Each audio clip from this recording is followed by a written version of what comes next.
Hello, everyone. I'm Colleen Vanderzyden, and this is Creating an Inspired Life. I'm so happy to be here with you today. I was traveling for a couple of weeks, and it's so good to be back. I'm a medium as well as a certified life coach. And my passion, my purpose, my mission in life, if you will, is to help you live your best life, to become who you truly are, to create the life you want to have, not just settle for what's happening, but to create a different experience.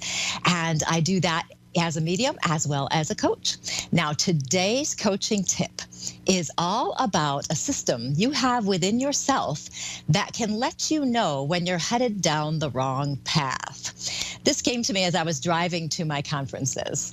I was learning about my new car. I got a nice new car, and I had to get a new GPS.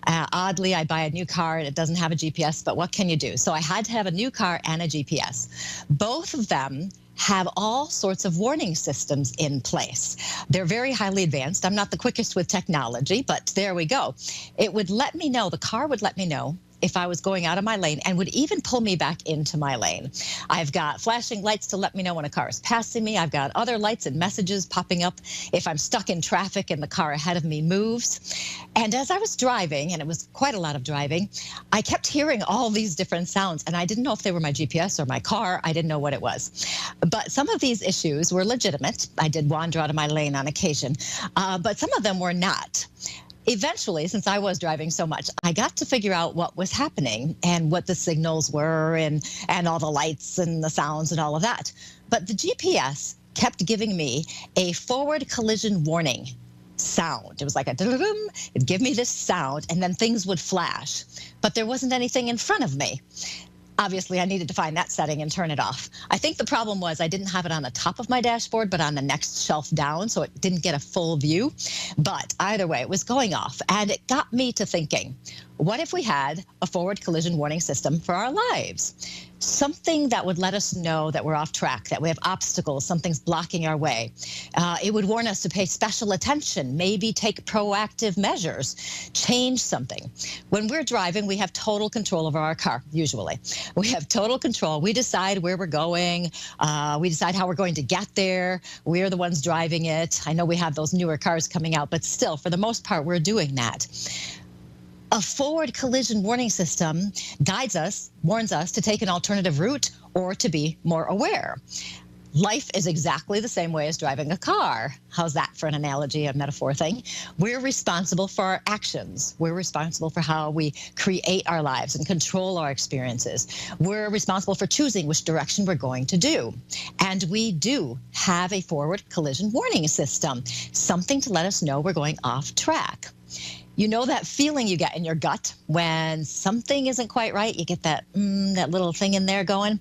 Or how about that intuitive flash that just pops into your head and says, wait a minute, this isn't quite right.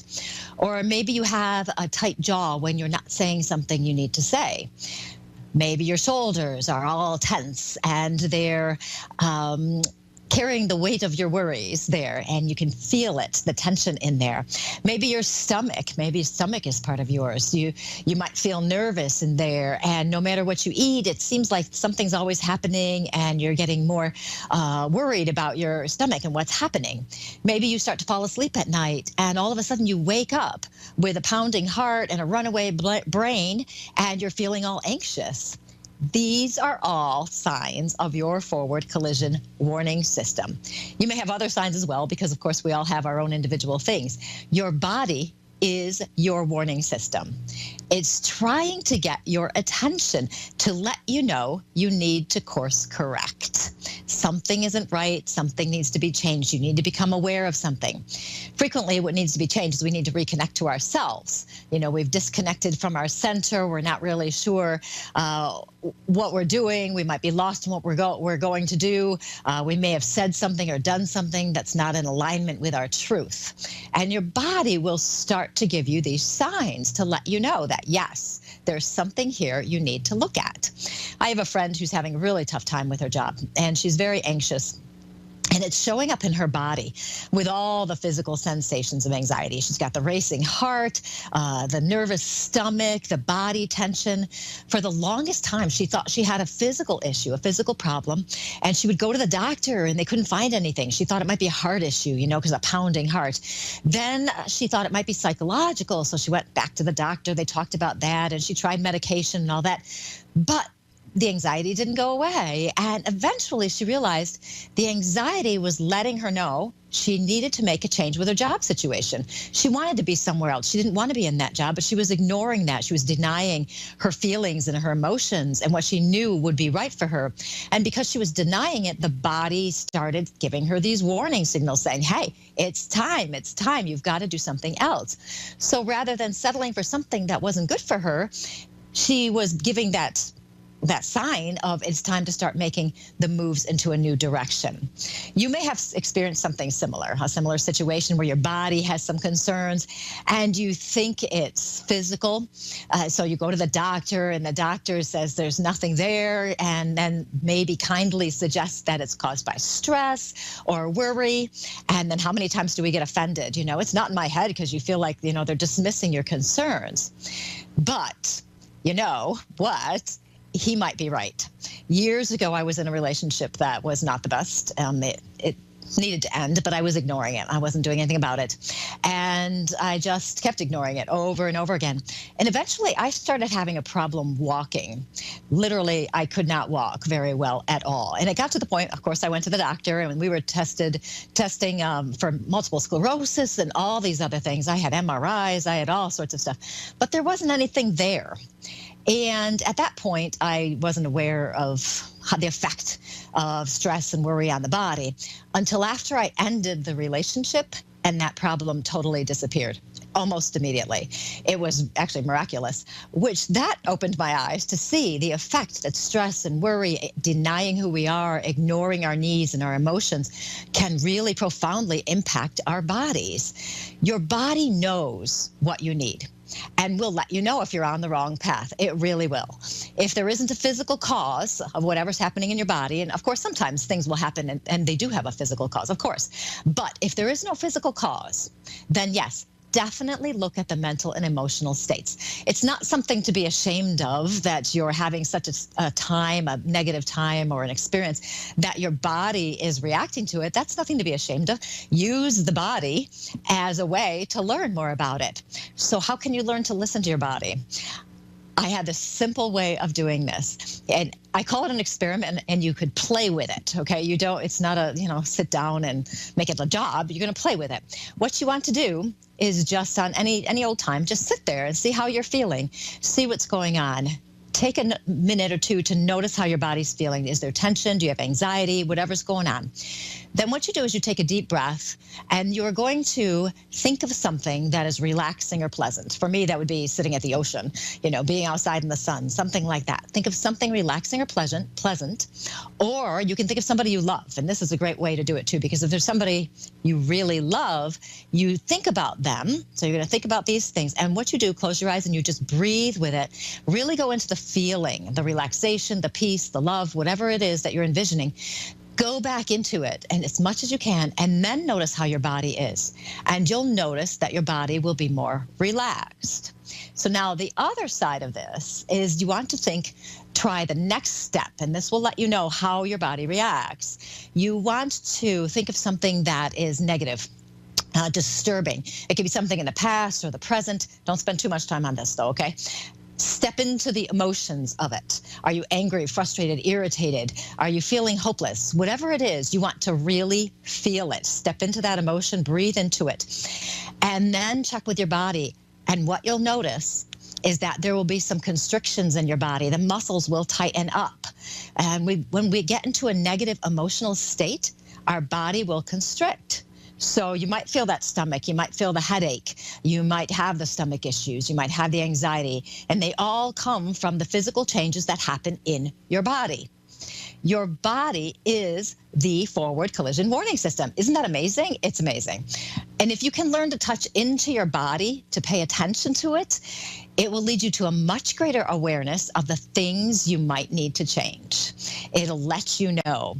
Those flashes of intuition you get where that feeling of, this isn't quite right, and it might go with your stomach, whatever it is, they're very subtle. We can easily dismiss them if we're in a state of stress or tension. But once you become more aware of your body, you'll become more aware of your intuition, and you will be able to get those flashes that let you know what you need to do to make changes. It's as simple. It's so simple. And it's so simple we don't pay attention. All you have to do is take some breaths, see how you're feeling, reconnect to the body, and just notice it. Just see what's going on in there. If you do that, you'll be consciously open to the new awareness of the things that you can shift in your path, which direction is right for you. Your body forward collision warning system is there to help you course correct. If you pay attention to this, it will change your life. And it is so simple. It would take you, if you do that little experiment, that little game I was telling you about, it would take you what? 3 minutes at most to do. 1 minute to just see how you're feeling, 1 minute to move into a happy place, 1 minute to move into a not happy place. I would recommend you go back to the happy place after, though, because I don't want you to be staying stuck in the negative parts. That's just for an experiment to see how you're feeling. But then you definitely want to go back in. And that is another way you can get out of it when you're feeling negative, is to just think about somebody you love, think about something you like to do, whatever it is, and just step into that emotion. And that really will make a difference. And that is my coaching tip of the day. You can reach me at psychicmediumcolleen.com, as well as on Facebook, Colleen Vanderzyden, Medium and Self-Empowerment Coach. And I would love for you to follow me there, and then we can connect and share all sorts of stuff with each other. So we are going to move on to our first caller, who is Jenny from Alabama. Jenny, how are you today? Fine. How are you? I'm doing really well. How can I help you tonight? Do you have a specific issue, or are you looking for a general reading? I'm looking for, my mom and my girls, my twins. Your twins? No, I have miscarriage twins. Okay. Okay. I do feel a woman coming in, so we'll see if it's your mom as I get going with her. Because this woman, this is interesting. She seems like she's fun. Is your mom a fun person? Sometimes it just depends what mood she's in. It depends what mood. What I'm getting, and you'll just have to let me know if this sounds like her, because I'm getting a fun energy. I'm getting a protective energy. I do see she can be strict and disciplined and that kind of thing. I do get a little bit of... I don't know how I want to put this, passion, shall we say? Does she really enjoy a good argument? Yes. Okay. She will argue with us like there was no tomorrow. My mama loves to argue. It's funny because it's I could see that it could be a little bit tricky for people sometimes to handle her, you know. And even if she's wrong, she's going to stick to her guns, isn't she? Yes. She's always right. She's never wrong. Always right, yes. She will not, she doesn't, you could have, this is fun, you could have so many different perspectives you want to share with her and let her know, and it doesn't make any difference. You could be totally right and she's still not going to agree with you, even if you have every single fact lined up in the world. But it's really fun because she likes to do that. She likes to be in control of things as well. Now, when you were mentioning your twins, she gives me the impression that they pass fairly early on in your pregnancy. Was it about 5 months or less? Yes. Okay, because she gives me the impression that that's the case, and she also gives me the impression she was there before they passed. Is that true? No, she didn't pass until last year. Okay, it's interesting. Now, and this is wild. I just read this today, and it's coming into my head, so I'm going to share this with you. I read that sometimes when children pass, that They are met by people on the other side that they know and love, of course. Whether or not they knew them when they were here, they're still connected.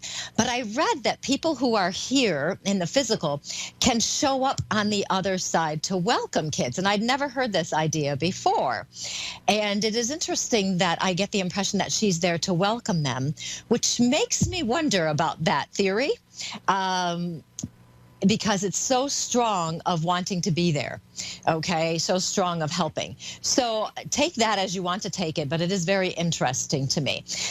She does tell me that people were there to meet the twins, and and you had more kids after that? No, I have nieces and nephews. I don't have no more kids. You don't have any more, because she's giving me the impression there are more. So I don't know if it's the nieces and nephews around you, but she's giving me the impression there are more, because she's telling me that you're very good with the kids. You're very good. Yes. You know how to relate to them. You're very personable, very friendly. You're very kind with them. You're not much of one for arguing yourself, which is good. Yeah, and she's talking about my nieces and nephew. Okay, so you must be quite close to them then. Yes. Yeah, because it's a feeling of you taking care of them as well, you know, that you're there and you help and that kind of thing. But you have the fun parts too. She's telling me that she's been having a good time on the other side, so I do want to make sure I say that. She's having a very good time on the other side, and she's connecting with some other people there. She does give me the impression that there are family members of hers that are on the other side with her. Mama and Papa. And my aunt, I know. Are there as well? Yes, okay. And she's quite happy about this. And she says not to worry about the babies because she's got them. And she's also given me the impression, which can't be verified until you get to the other side yourself, but she's given me the impression that she's teaching them. And I feel her teaching them, telling them how to do things. And boy, there's something else too. This is interesting. I'm seeing a grave. Did you have to have a grave? Did you have to have a ceremony and that kind of thing, that they were far enough along for all of that? No. Okay. The grave has to be hers. That's the only grave. Okay, because I'm seeing a grave. Okay, and would there happen to be another person next to her, or another space right next to her where someone else will be? Yeah. Okay. It goes, my papa, my granny, and my daddy will be next to her. Oh, okay. Okay, so she's showing me that, the spaces. That's just for purely verification purposes, okay? It's not anything you need to read into or anything like that. It's just that she's just showing me that for verification purposes. I do feel, though, a memorial for your children, and whether it was a private thing you did yourself, but there is an acknowledgement of you honoring their presence as a memorial of some sort. So I don't know if this is a regular occurrence for you or if it was just then, but she does acknowledge that as well.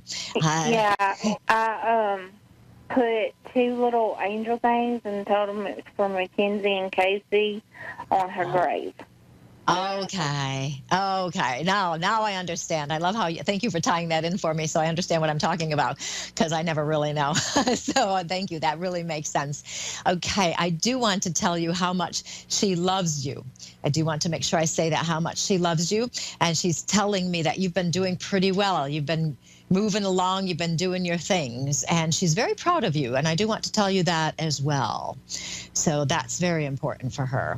So Jenny, thank you. That was so fun talking to you and your mom and acknowledging your daughters. Are they daughters? Yeah, they're girls. Okay. Their name Mackenzie and Casey. Okay, so acknowledging them as well. I wanted to say daughters, so I do need to confirm, so that's good. Yes, what a lot of love coming for you. So thank you so much. It was great talking to you. You have a good day. You too. Thank you. And that was Jenny from Alabama. I just love when spirit comes in. You just never know what they're going to say. Next, we're going to move to Sue from Illinois. Sue, how are you today? I'm good. How are you? I'm doing very well. How can I help you tonight? Do you have something specifically you'd like to talk about? Yeah, my father. He'll be 2 months. He's been gone on June 4th, and it doesn't seem real. And No. I just want to know that everything's been okay with him and stuff, because it's just how they family says that you lose the backbone of the family. Well, he's been a backbone, and it's been just so depressing here lately. Yes, and I'm feeling a man coming in, so we'll see if it is in fact your father. But I do want to say that what I feel with him is, you said backbone. I do feel that, the security. I feel the person who's there for us all of the time, the person who's going to help, and not just family, but people outside of the family as well. He has amazing morals and values. I do want to acknowledge that. There is no gray with him. It's black or white. You're either going to do it the right way or you're not, and you better do it the right way. And there is that feeling of integrity about him that comes through so very strongly. Does this sound like your father? Yes, very much so. Okay, good. I just want to make sure. I love this. I love his integrity. There is a strength that is coming through right now for you and everyone else that is so strong. He truly is telling me that he believes that you guys are doing it. I know it's hard to get through grief, and you have to do it in your own pace, and it's very difficult. And he's telling me you guys are doing it. He's giving me the impression your family is even closer now, if that's possible, because I feel like your family's pretty close to begin with. But it's like you're very much supporting each other. Are you guys really good about that? We're really good, but my one son, we're all taking it hard, but my one son, he tried to commit suicide on Friday because of all this stuff with my dad being gone, because my dad more or less raised my kids their whole life when their father wasn't in the picture. And it's hard on all of us, but it's extra so more on him. And I'm trying to hold the family together, and it's so hard. Oh, that's so difficult. I'm so sorry to hear that. No wonder he's coming through so strongly and talking about strength, because he must be talking about yours. I know you don't feel like you have it, but you've got it. I do want to, since you mentioned your son, the impressions I'm getting there is that he's understanding that he needs to make sure he's having some counseling and things now. Does he understand this, your son? He's trying. He's trying. Yeah. We camp a lot, and he actually 2 weeks ago made a family garden just in memory of my dad. Oh, because nice. my dad was always taking us camp everywhere. Oh, that's really nice. Yeah, your son is very sensitive, isn't he? He's just like me, yes. Yeah, and feels the energies of things, and if something's hard, it really affects him.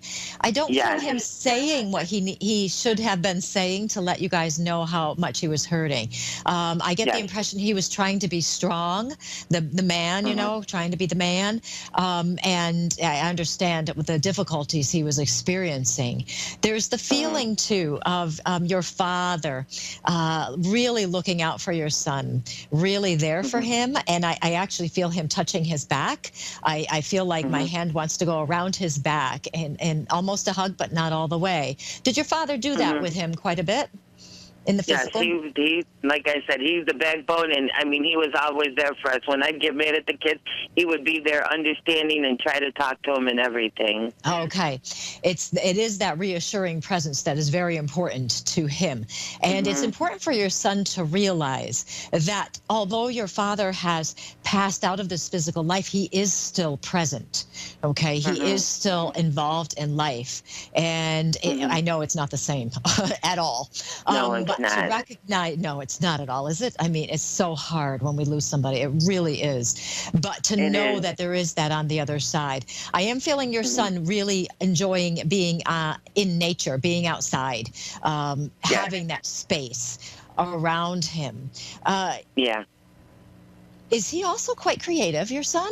Does he think in a different way, not analytically, but a more holistic view, or does he do anything music or art-wise?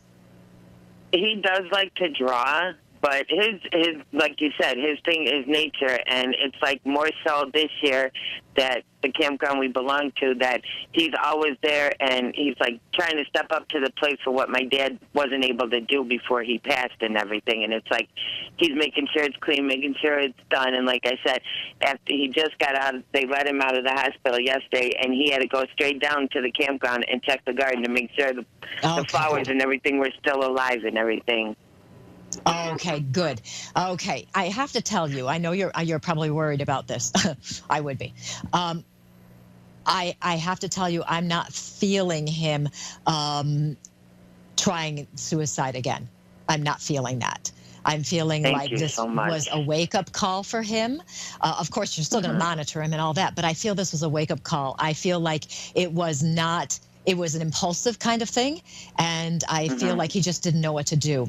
I get the impression from your father, it is a matter of connecting with the counselors and having that support system, that grief support there. There are groups that he could join that would be helpful for him, and that would be good for him to experience, because he feels alone now, even though everybody's around him. He feels alone, but I do have to tell you, I'm not feeling it happening again.